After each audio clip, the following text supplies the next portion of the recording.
We have returned to the Disney afternoon for this villain's entry. I can't say for sure at the moment, but I imagine we'll be taking pretty frequent breaks from the big screen bad guys to talk about the TV ones. I know everyone is excited to get to the Disney Renaissance, I am too, but I don't want to overlook anything. I want everyone to get a fair turn in the spotlight. This time, we're highlighting villains faced by the Rescue Rangers. Created by Tad Stones and Alan Zaslov, the show began as a sequel series to The Rescuers. However, The Rescuers Down Under was greenlit around the same time. In order to not distract from that movie's performance, Bernard and Bianca were dropped, and an entirely new cast was introduced. When the show was pitched to Michael Eisner and Jeffrey Katzenberg, they felt the team's leader, a mouse named Kit Colby, wasn't compelling enough. His replacements, Chip and Dale, most likely helped attract initial viewers. The new heroes, Gadget Hackwrench, Monterey Jack, and Zipper, have all become quite popular in their own right. Together, the Rescue Rangers vow to solve every crime, no matter how big or small. Typically, they'll start with something very minor that's been overlooked by the proper authorities. Finding a little girl's lost kitten, for instance. This will inevitably lead them to a much larger case hiding under the surface. That's where the bad guys come in. The show has had a number of memorable one-shot villains, but for the sake of time, I'm choosing to only focus on the recurring ones. The most obvious place to start is public animal enemy number 1, Fat Cat. Given that most of our heroes are rodents, it's only natural that their archenemy is a cat. Fat Cat is not only named for his rotund size, but also his wealth. This cat loves the finer things in life. Money, jewels, and especially caviar. Even his hideout is fancy. A feline-sized casino above a cat food factory. He's acquired a fortune over the years, and he'd have even more if not for the Rescue Rangers. I can't find any confirmation on this, but Fat Cat seems more than a little inspired by Ratigan. Their general attitudes and speech patterns are quite similar. His voice actor, Jim Cummings, notably did not base his performance on Vincent Price. Instead, it was a mix of Dom DeLuise and Zero Mostel. You never know what Fat Cat is going to do next. He's carried out a number of evil plots over the series, ranging from kidnapping and theft, all the way to grand-scale destruction. He's tried to corner the market on fish a few times, since he knows his fellow cats will pay big bucks for their favorite food. At the same time, he also once stole an incredibly rare fish just so he could eat it himself. Inevitably, the Rangers always find him out. It's obvious why Fat Cat is such a menace to the animal world.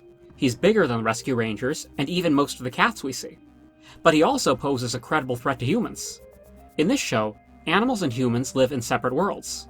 No matter how many well-dressed chipmunks cross their paths, people seem to be totally oblivious to the goings-on happening right under their noses. Fat Cat's crimes often affect the people around him, but no one ever suspects that a cat is causing all this trouble. As a result, while human bad guys get arrested, Fat Cat is free to lick his wounds and strike back as much as he wants. True, the Rangers' other arch-foe, Professor NIMNUL, seems to pop in and out of jail pretty regularly, but at least the police are keeping tabs on him, unlike Fat Cat. The only thing Fat Cat hates more than the Rescue Rangers is dogs, but he still really can't stand our heroes. Whenever he captures them, he wants to give them a prolonged, painful death. Only once that I can recall did he try just eating the good guys, and that was in a moment of blind fury. This isn't about getting a meal, it's about getting revenge. Fat Cat's backstory was explored in a 5-part special that also gave us the Rescue Rangers' origins. He once belonged to arch-villain Aldrin Klordane. Voiced by Alan Oppenheimer, Klordane looks and acts very much like a human version of Fat Cat, right down to how he treats his underlings. One of them, Percy, voiced by Rob Paulson, is appropriately a human version of Fat Cat's mole sidekick. In classic villain fashion, Klordane shows just a bit of affection toward his pampered pet. Oh, and I just have to mention, it feels incredibly wrong to see Fat Cat strut around naked for so much of the saga. Fat Cat seems to have some respect for his owner, or at least he plays the part of a pet quite well. Even the most loving cats can be standoffish after all. It's in their nature. But this cat has his own agenda. When Klordane isn't looking, Fat Cat slips off to his casino to plow with his henchmen. As the adventure continues, he keeps getting thwarted by the newly formed Rescue Rangers, and grows to hate them with a burning passion by the end. If it's possible, I hate them even more now! In this origin story, we see a rare side of Fat Cat. He's not totally in control for a change. One of the first things he does is snatch a ruby his master stole in order to show it off to his cronies. When it seems like he's lost the ruby, he goes into a panic. If Klordane finds out he's to blame, he'll really be in the doghouse, if you'll pardon the expression. In another scene, He bargains with a pair of Siamese cats who apparently have a dangerous violence streak. He is visibly frightened of them, and it's very interesting to see this otherwise confident character have to answer to someone else. After Klordane gets arrested, Fat Cat goes fully independent and never has to answer to anyone again. The transition doesn't seem like it was very hard. He already has a gang, a hideout, and his own business. He never mentions his old owner again. I imagine Klordane misses his cat more than his cat misses him. The origin storyline is not a musical, but Fat Cat still gets an opportunity to sing. Continuing the Ratigan similarities, his song, The Best of Everything, is pretty similar to The World's Greatest Criminal Mind. Not only do they have the main villain prancing around in the lap of luxury, but they also break the same rules of reality. Every other song in Rescue Rangers or Great Mouse Detective are either part of a performance or pre-recorded. These two songs are the only ones that happen organically in the style of typical musical theater.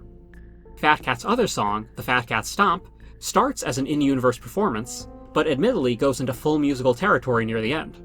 The song initially serves as a distraction by the cross-dressing chipmunks, but it ends up being so infectiously catchy that the entire casino joins in, especially Big Fat Daddy C himself. Funny enough, Fat Cat manages to see through the monks' disguises, but doesn't choose to capture them until after the song. I love a villain who appreciates a good performance. Both the Fat Cat songs were written by Michael and Patricia Silvershire. In the grand scheme of cartoon villains, Fat Cat is somewhat by the numbers. He's evil, ruthless, smug, and vindictive, with virtually no redeeming qualities. He's still a lot of fun and makes for a great antagonist. We've seen more nuanced villains over the years, but sometimes all you need is a bad guy who takes pride in his work. As intelligent as Fat Cat is, he can't pull off his schemes alone. His gang is always at his side, taking care of the grunt work. What they lack in brains, they make up for in loyalty. They're also pretty durable. No matter the beatings they get from their boss, physical or verbal, they recover almost instantly. I'd say the biggest difference between Fat Cat and Ratigan comes down to the treatment of their henchmen. Ratigan's help is kept on their toes, since one step out of line could result in death. Even the mostly competent Fidget isn't spared. Despite how poorly Fat Cat treats his goons, there's never any indication that he plans to kill or even fire them. Good help really is hard to find, and even he must, on some level, recognize how devoted they are. Before I give Fat Cat too much credit as a secretly sentimental character, let's keep in mind we're dealing with an episodic TV series. If Fat Cat regularly disposed of his minions, the creators would have to keep coming up with new ones for 65 episodes. It's easier if the main villain kept the same henchmen for the entire run, even if he might be better off finding more reliable critters.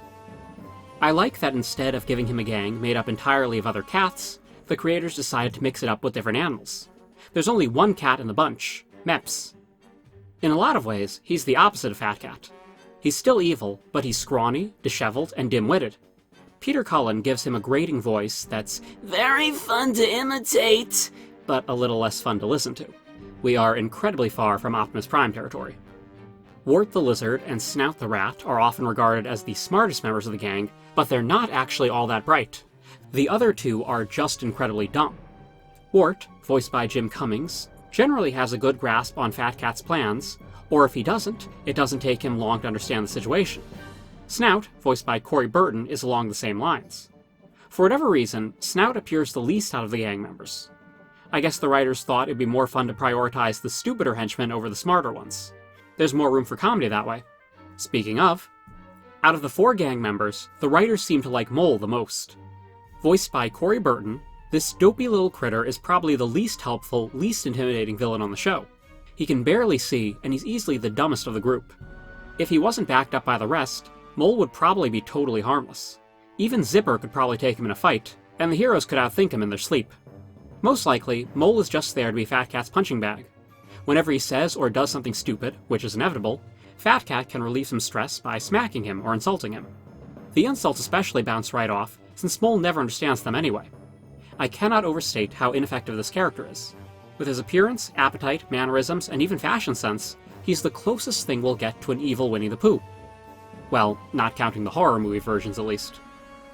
In one of the later episodes, A Lien on the Property, Fat Cat employs a number of other moles to help him totally level the city. He has decided to get rid of dogs once and for all, and his solution is to drive out their human owners. When the city is abandoned by people, Fat Cat plans to take over entirely. Never mind that he relies on people for most of his decadence. That caviar doesn't count itself. Fat Cat puts Mole in charge of his new workers, who all seem to be about as smart as him. Thus, they're easy to control. When the Rangers are captured, Chip drops a few hints to Mole about how Fat Cat will be once he runs the entire city. Even Mole, who has taken all of Fat Cat's abuse with little complaint up to this point, has to admit that the idea of his boss having that much power over him sounds miserable. Shortly after, the Moles revolt and attack Fat Cat. It's hard to say how much the main Mole is involved in the final thrashing, but it's interesting that one of his final appearances has him turning on the villain. Of course, since Rescue Rangers episodes were written to be watched in any order, the final Fat Cat episode has Mole working for him again like nothing ever happened. I still like to think of A Lien on the Property as the actual last Fat Cat episode. Even though the main focus is not on the villains, but instead on Monterey and his mother, I found the material with Mole to be the most interesting. But then, considering the kind of videos I make, that should be expected. Meanwhile, when the Rescue Rangers visit France, they find that Fat Cat has an identical twin, the Maltese Desaad. Voiced by Howard Morris, he's just as evil as his American relative, and shares his hatred of dogs. The Maltese has his own plan to rid himself of canines, and he uses an amnesiac Dale to help him. He also has his own henchmen, a weasel named LeSueur, voiced by Jim Cummings, and a rat named, of course, Ratatouille, voiced by Corey Burton. They seem a bit more put together than Fat Cat's gang, who I'm sure they'd consider to be a bunch of lowly, uncouth Philistines. Fat Cat is not the only animal the Rangers have tussled with, of course, but they have made plenty of human enemies as well. We already talked about Klordane, but their main human foe is Professor Norton Nimnul. Voiced by Jim Cummings, Nimnul's physical appearance might remind you a bit of Mr. Snoops from The Rescuers. Actually, he's modeled after Disney Afternoon writer Bruce Talkington. Snoops, meanwhile, was based on animation historian John Culhane. Animators really like drawing guys who look like this, and I can see why. It's a very appealing look for a comical villain. I especially like the detail of one of Nimnul's beady eyes being bigger than the other. This is a man who fully embraces the mad scientist role. After being laughed at one too many times, the professor snapped and dedicated his life to evil and world domination. At least that's what he tells us. Based on his day-to-day behavior, I have a feeling that even if no one laughed at him, he'd find some other excuse to become a villain.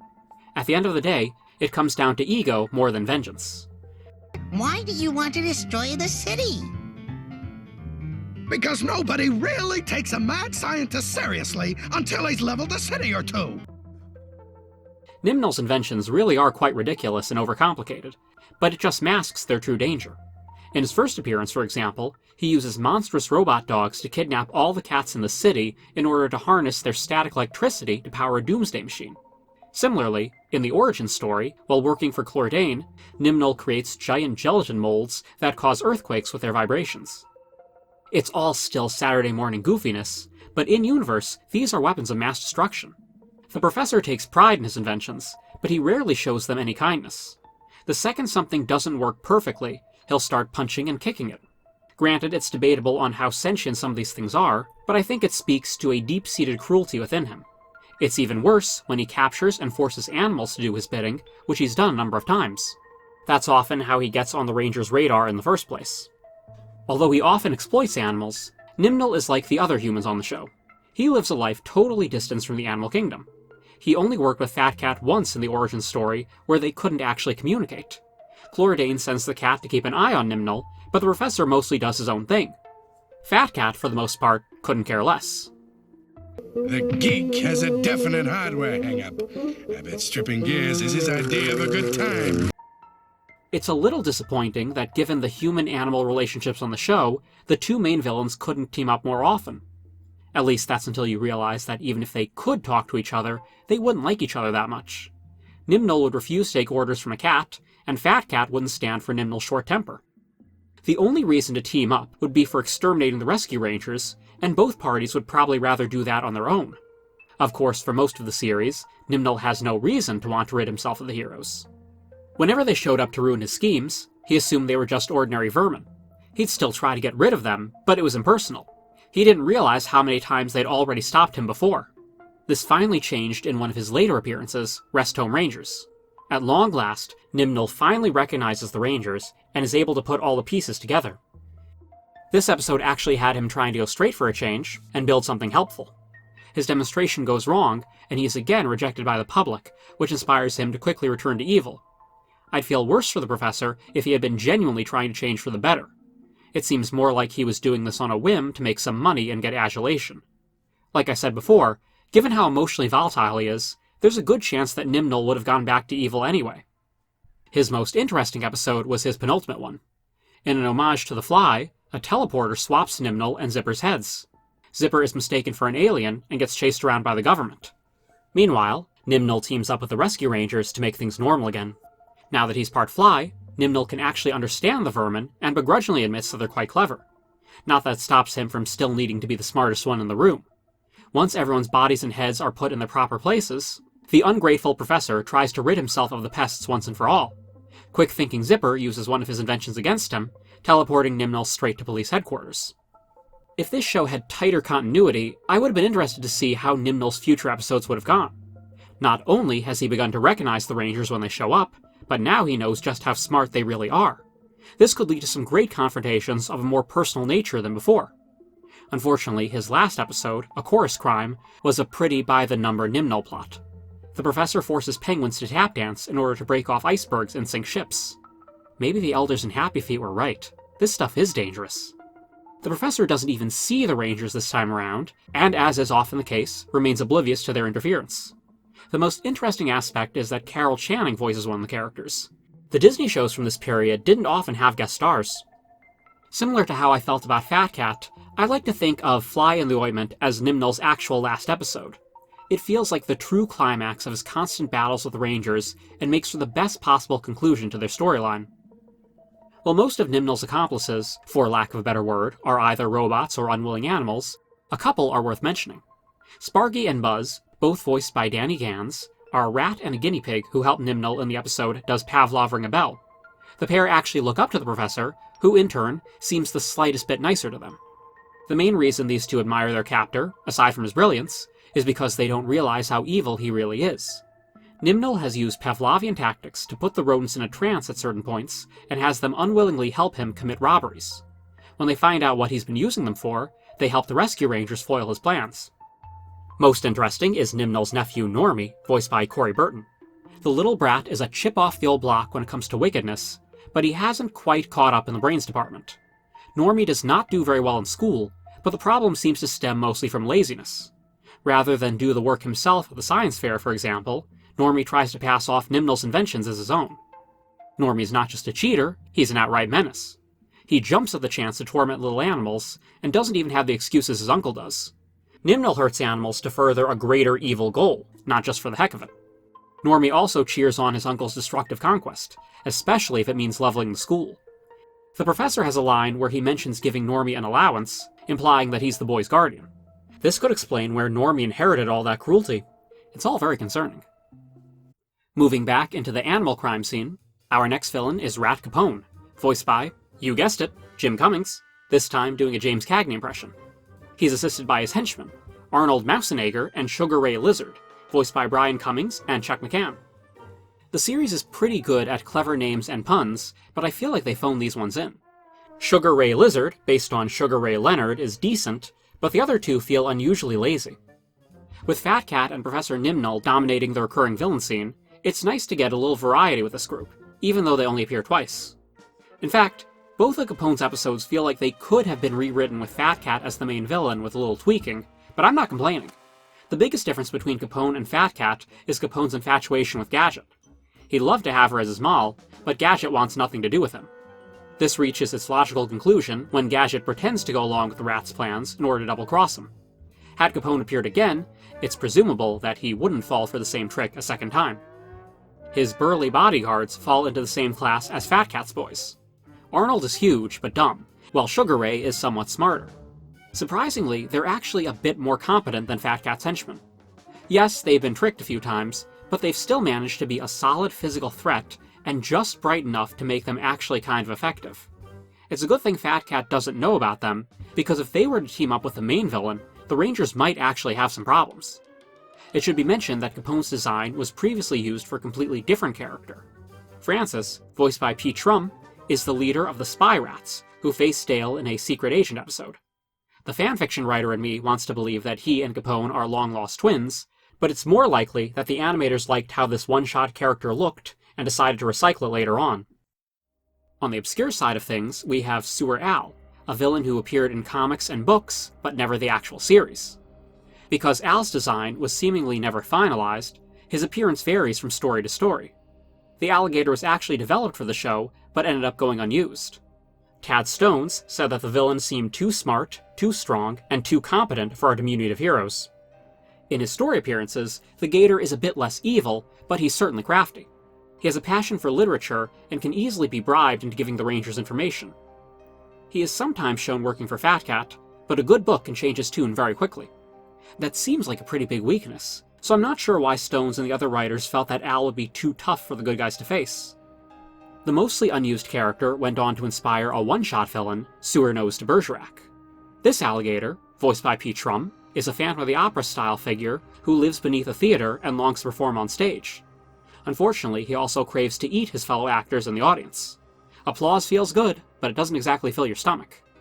Sewernose seems to have mastered the art of speech, or at least song. Most animals on the show can't be understood by humans, but Sewernose is actually able to pass himself off as a real performer for a little bit. Maybe he really could have a future in show business if he got his priorities straight. That's it for the recurring villains in the show itself, but Rescue Rangers had a pretty healthy life outside just the cartoon. It seems that in the early days of the Disney afternoon, the company really tried hard to market their cartoons in as many ways as possible, ways that we don't see nearly as much now. The Rescue Rangers received 3 video games. The first one, for the Nintendo, is probably the most well-known. It begins with a hero setting off to find a little girl's missing kitten while battling robotic dogs. This is taken straight from one of the earliest episodes, Cattery's Not Included. I mentioned that one in Professor NIMNUL'S section with the static-powered robot. Indeed, the game's first boss is that very robot, looking a little smaller than usual. This is where the rug gets pulled out from under you if you're expecting NIMNUL. This time, the missing kitten was Fat Cat's doing. It was distraction so he could kidnap Gadget. Recognizing her brilliance, he plans to force her to make inventions for him. The game becomes a rescue mission, with Chip and Dale battling numerous evil animals along the way. The ninja flying squirrels are especially memorable. Surprisingly, the only one of Fat Cat's gang to make an appearance is Wart. At first, I thought it was just a similar-looking lizard, but a last-minute look at the instructions reveals him to be the same character. That's what I get for not checking the manual. The chase leads to the casino, where a little cat battles our heroes at a slot machine, throwing coins at them. Casino Cat used Payday. It's not very effective. Gadget is freed, and Fat Cat runs off to his private island. Using Gadget's rocket, the heroes track him down, seemingly for the sake of vengeance. Oh well, we've got to have a final boss fight after all. His secret base seems to be inside another cat food company, unless the casino that the monks infiltrated earlier was a different casino that wasn't connected to the main cat food You know what? This isn't really that complicated. It's a Nintendo platformer from the early 90s. It's not 100% accurate to the series, nor does it entirely make sense. But that's fine, because it's fun. After thoroughly trouncing Fat Cat with the almighty Happy Fun Ball, the Rangers assume he's learned his lesson. But inevitably, Fat Cat returns in the game's sequel, worse than ever. At the game's opening, a news anchor reports on Fat Cat's escape from prison. This means that in this continuity, humans not only know about Fat Cat's criminal activity, but they've actively locked him up at one point. Neither of these things ever happened in the show. Fat Cat has upped his game accordingly. He has a disgruntled rabbit henchman leave a time bomb in a restaurant to distract the Rangers. Meanwhile, he steals a cursed Egyptian urn and uses it to unleash ghosts on the city for no apparent reason. Maybe he's a Ghostbusters fan. The heroes track him down to an amusement park that he apparently has full control of. It's not clear if he owns the park or has just taken over the controls. At this point in this increasingly crazy game, it's anyone's guess. For the final battle, the villain presents a Fat Cat robot. The Rescue Rangers prevail, of course, and the theme park is left in rubble. Hopefully this means it was Fat Cat's park all along. Either way, the wicked feline is nowhere to be found afterward, but he's presumably still out there plotting revenge. Professor NIMNUL was not totally forgotten, although he never appeared in a Nintendo game. Instead, he was the title villain of The Adventure in NIMNUL'S Castle for the PC. Monterey Jack's love of cheese has gotten him in major trouble again. Not only is he caught in a mousetrap, but it's a mousetrap in NIMNUL'S fortress of a laboratory. Chip and Dale must sneak around the castle, getting parts so Gadget can fix their flying machine and save Monty. A lot of the game's imagery comes from the Cats episode. Robot dogs and the static machine are prominently featured. NIMNUL himself appears in an early section, dropping green flames or something from the castle's window. Compared to Fat Cat's insane exploits in the Nintendo games, it's pretty clear that old Norton got the short end of the stick. His robot dogs actually appeared somewhat recently as enemies in Sorcerer's Arena. It's interesting how video games kept these one-episode characters somewhat relevant. When the Disney Afternoon heroes came to Disneyland, a few villains snuck in after them. Fat Cat appeared as a walk-around character in the early 90s, looking appropriately devious. If you want to get the best look at this costume, I'd recommend checking out Chip and Dale Rescue Rangers Fire Safety Adventure.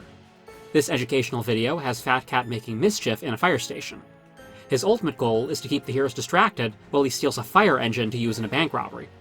Chip, Dale, and a firefighter clean up the villain's mess, teaching about fire safety and prevention along the way. In this appearance, Fat Cat was voiced by Tom Weiner. What a delightful combination. Booby-trapping a fire station mixed with just a dash of caviar. More notably, Fat Cat teamed up with Baloo's nemesis, Don Carnage, in Plain Crazy. This stage show ran in 1991 on the Videopolis stage and revolved around an experimental government plane. The secret weapon could be shrunk down for stealthy transportation, but that allowed Fat Cat and Carnage to swipe it. Fortunately, the villains weren't the only ones teaming up. Chip, Dale, Baloo, and Launchpad joined forces to track the bad guys down and recover the plane. Like I said back in my Jungle Book video, I kept expecting Carnage and Fat Cat to betray each other given their massive egos. Surprisingly, aside from a few jabs here and there, they seem to get along pretty well. The highlight is definitely their tango song, Partners in Crime. We can befriend you, then turn on a dime, then still and partners in crime. Fat Cat will be the last TV villain to appear in the theme parks for quite a while in this retrospective. Darkwing Duck, Bonkers, Goliath, and other good guys have sporadically appeared, but I'm pretty sure it will take until Dr. Draken before we see another bad guy from the small screen get park representation. A Rescue Rangers comic series ran during the show's original airings. Most of the stories were very much in the vein of the cartoon. One of the more interesting moments was when Fat Cat kidnapped Zipper and sold him to NIMNUL as a lab rat, so to speak. The transaction happened off-panel, since the characters can't actually communicate. Aside from the origin story, this is the only time Fat Cat and NIMNUL have ever interacted. I really wonder how that scene played out. We also got to meet another one of Fat Cat's cousins. Polecat lives in Wisconsin and was the main villain in a Wizard of Oz spoof. He's hated by mice and cats alike, with a terrible reputation even by cat standards. In order to continue swindling the cats and abusing the mice, he creates a persona called the Master and pits both sides against each other. The Rescue Rangers expose the cat behind the curtain, leading his victims to come together and run him out of town. A new series was launched in 2010, bringing the Rangers back for 2 more story arcs. The first one had who else but Fat Cat unleash his most evil scheme yet. He gets his paws on a machine that is meant to help weak animals defend themselves and puts it in overdrive. Now, under the machine's influence, animals are randomly getting aggressive and even feral. Definitely some shades of Zootopia here. The felonious feline can't resist making the Rangers fight each other, preferably to the death, but their friendship ultimately prevails. That, and Monterey's cheese addiction kicks in at an awfully convenient moment.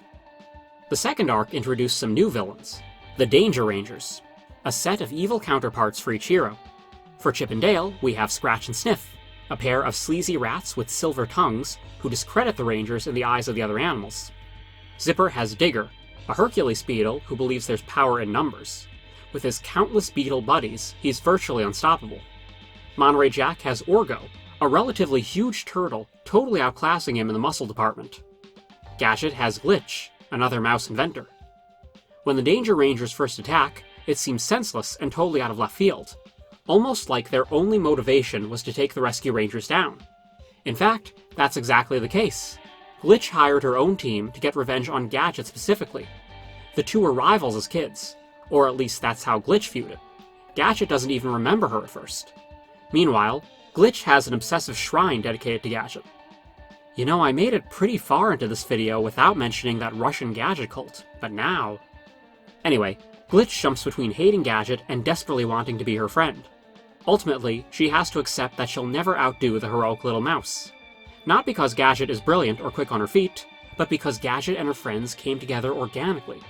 Glitch has to pay the other Danger Rangers to stick around. She runs off in the end, presumably to do some soul-searching. A recent series of books, The Mouse Watch by J.J. Gilbert, acts as a sequel to the Rescue Rangers. Set years after the original series, Gadget has started her own network of rodent agents to protect the world. Their sworn enemies have also organized themselves as Rats, the Rogue Animal Thieves Society. Prolific Rats members include Dr. Thornpaw, a victim of animal lab testing. Among other things, it resulted in him getting a robot claw. The tests he describes undergoing are incredibly cruel. One understands why he would want to get back at humans, but it goes farther than that. The experience didn't just leave him with a thirst for revenge, but also an obsession with eugenics. His cruelty extends to other animals who had nothing to do with his suffering. One of the first things he does upon escaping his human captors is kill a random mouse along the way who happens to be the brother of our main protagonist. He plans to take any creature who doesn't submit to him or doesn't meet his standards and either kill or torture them. What happened to him in the past was awful, but nothing excuses most of his actions in the story. Abiatha Squint is described as an ancient crone that should have died years ago, but has managed to survive through the power of hatred. Despite her old age, she's one of the most feared members of the team. The leader of Rats is Kryptos. He has a general fussiness about precision and keeps his many subordinates in line through fear. Even if someone does a perfect job, it's never good enough for Kryptos, so every agent is kept on their toes. In addition to Rats, we have the Criminal Reptilian Order of Carnivores, or Crocs, and the Society of Night Assassins and Kleptomatic Evildoers, or Snakes. These groups, along with many others, are united under the shadow group of Illumerati, whose own leader has not yet been revealed. I kind of hope it's old Fat Cat himself, but this might be a little beyond his scope. Besides, knowing his ego, he would have called it the Illumicati. There are other villains and betrayers that we meet throughout the books, but I don't want to spoil too much. And now I'll need to take a deep breath and talk about the reboot movie from 2022. Before anyone accuses me of being a contrarian who hates anything that's new or different, I want to say this. If you watched my recent DuckTales video, you'll know that I had mostly good things to say about their reboot. Did I have a few complaints on how certain characters were handled? Yes. But I still enjoyed the series and thought it was an admirable tribute to the original cartoon and comics. The Rescue Rangers reboot, meanwhile, felt cynical and corporate, with an all-too-common reliance on ironic meta-humor. It simultaneously critiques Hollywood for relying on soulless reboots, while being a soulless reboot. Worst of all, I've seen reviews praising this as brilliant satire. I mean, it won an Emmy. Just because a work makes some self-deprecating jokes doesn't excuse its problems. That's not clever subversion, that's just rubbing the problems in our faces. Now, I believe at least some of the flaws came from alleged rewrites and reshoots. There have been a number of complaints about the character Sweet Pete, aka Peter Pan. You see, the original Disney Peter was voiced by Bobby Driscoll. Driscoll was a very talented child actor and had already been in a number of Disney productions. Shortly after Peter Pan came out, Driscoll's puberty really set in, and he was no longer seen as a cute or marketable young star. His stigma of being a Disney kid made it hard for him to find serious acting work, and even worse, it made it hard to find acceptance among his peers. The rest of Driscoll's life appeared to be an unhappy one, involving drugs, jail, and divorce, before he died at age 30. The reason I'm delving into such a sad, serious topic in the middle of a video about Chip and Dale is to put things in perspective. There were probably factors that led to Driscoll's tragic passing that Disney had nothing to do with, but it's evident that they were still at least partially responsible. It's the Hollywood child actor story we've unfortunately heard countless times. In the Rescue Rangers movie, Peter Pan was a big star until he hit puberty and was rejected by Tinseltown. This causes Pete to swear vengeance against Hollywood, which eventually escalates into him becoming an irredeemable crime lord. Although, obviously, Bobby Driscoll and Peter Pan are different people, what happened to Peter is eerily similar to what happened to Mr. Driscoll. Many have interpreted this as making light of his situation, and their reactions are quite negative. As for my own 2 cents, I don't think this was meant to be a joke about something that really happened.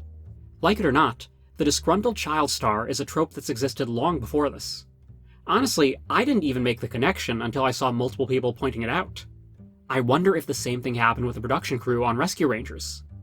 Still, having written all this out, I understand why people have taken such an issue with this portrayal.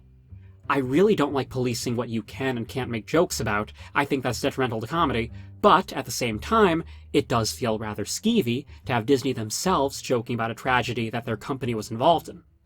I think part of the reason that this whole Pan Driscoll controversy happened in the first place is due to last-minute rewrites. At least that's what the rumor is. Let's move on to the alleged Pluto Cut. So this information came from 4chan, which means you should probably take at least some of it with a grain of salt. A user who claimed to see a test version of the movie said that the main villain was calling himself Mean Dean and was going to be an evil, talking Pluto. Quite a few plot points described in the post did not happen. For instance, it was Gadget who was going to be kidnapped and not Monterey like in the movie. Conversely, some details match up perfectly.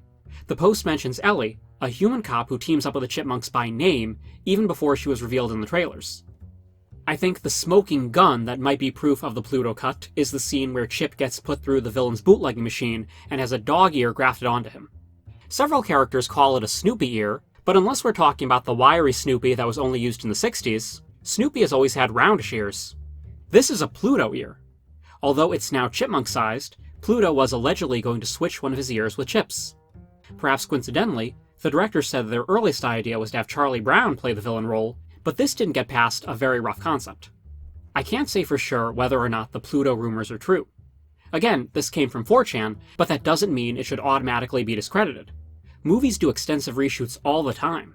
This could explain why the Peter Pan material has the issues it does. They were working under a very tight deadline and had to use whatever they could.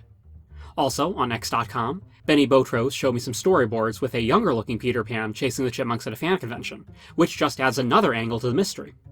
Botros was also helpful in reminding me about the Mousewash series.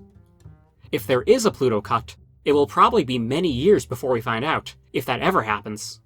But perhaps it's best to move away from the drama and actually talk about Sweet Pete and his crew. So as we've established, the main villain is Peter Pan under the alias Sweet Pete. After being unable to work in Hollywood due to puberty, he began making bootleg versions of Disney movies. When that worked out remarkably well, he used the profits to create his own criminal empire, the Valley Gang. Bootlegging is still the ultimate moneymaker, but he has a number of other business venues, everything from porta-potty manufacturing to cheese dealing. It's the cheese that gets Chip and Dale involved. When Monterey Jack can't pay off his cheese expenses, he gets kidnapped and bootlegged.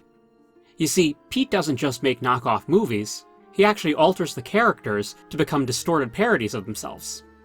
Any spark of joy and youth Pete once had has been snuffed out by this point. Voiced by Will Arnett, Pete has become the kind of bitter old man he once valiantly fought against.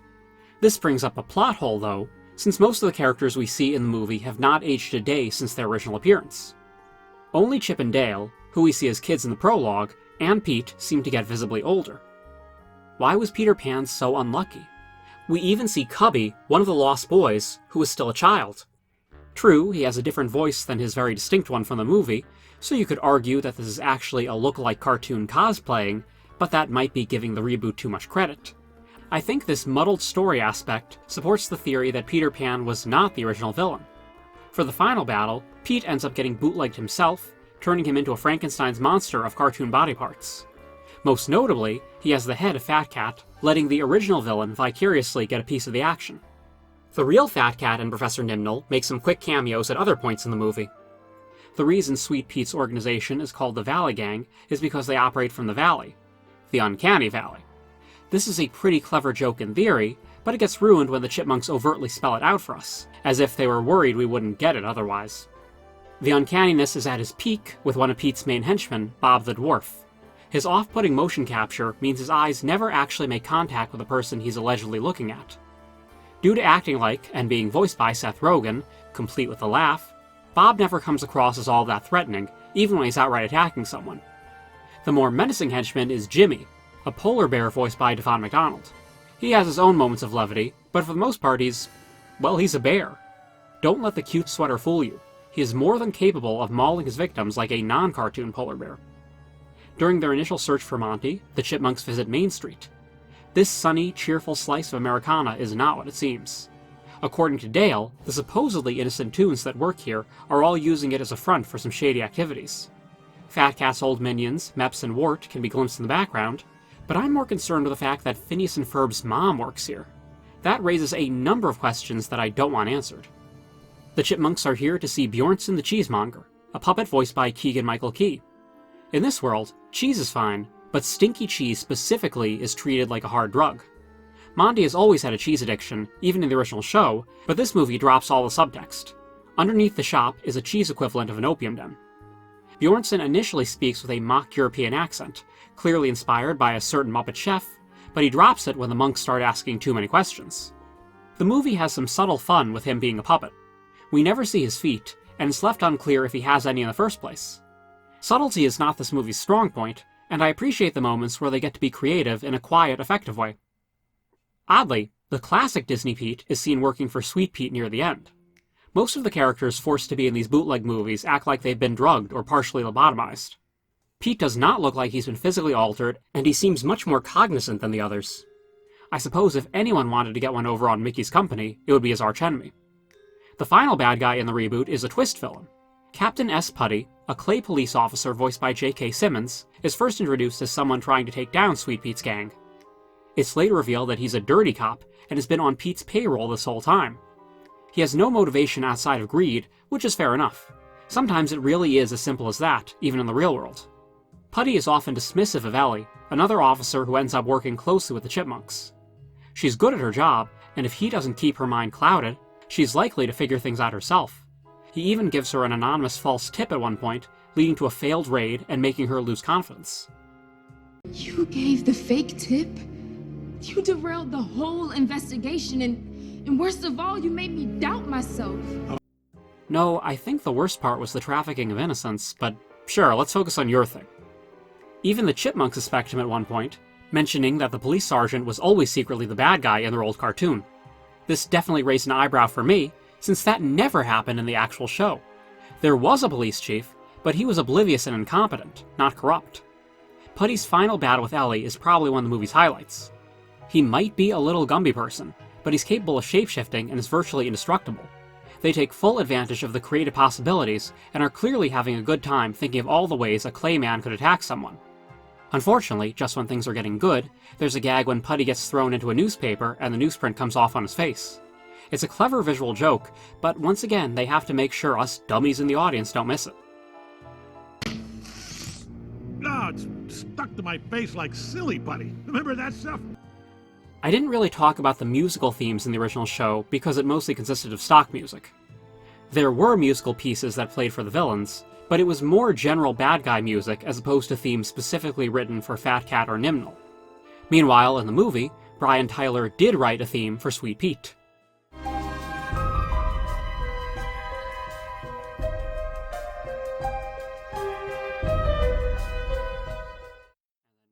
Chippendale Rescue Rangers is one of the earliest cartoons I can remember watching. Although it's not my favorite of the Disney afternoon shows, that would probably be Tailspin, I still remember this one the most fondly.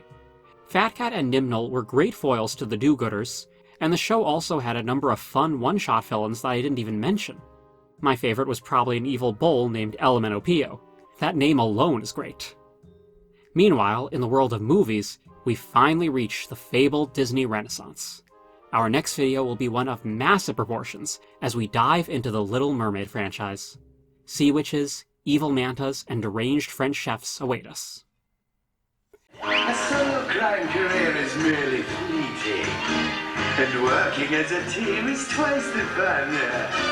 For when it comes to lying and to cheating, two faces are better than 1, 2, 3, 4.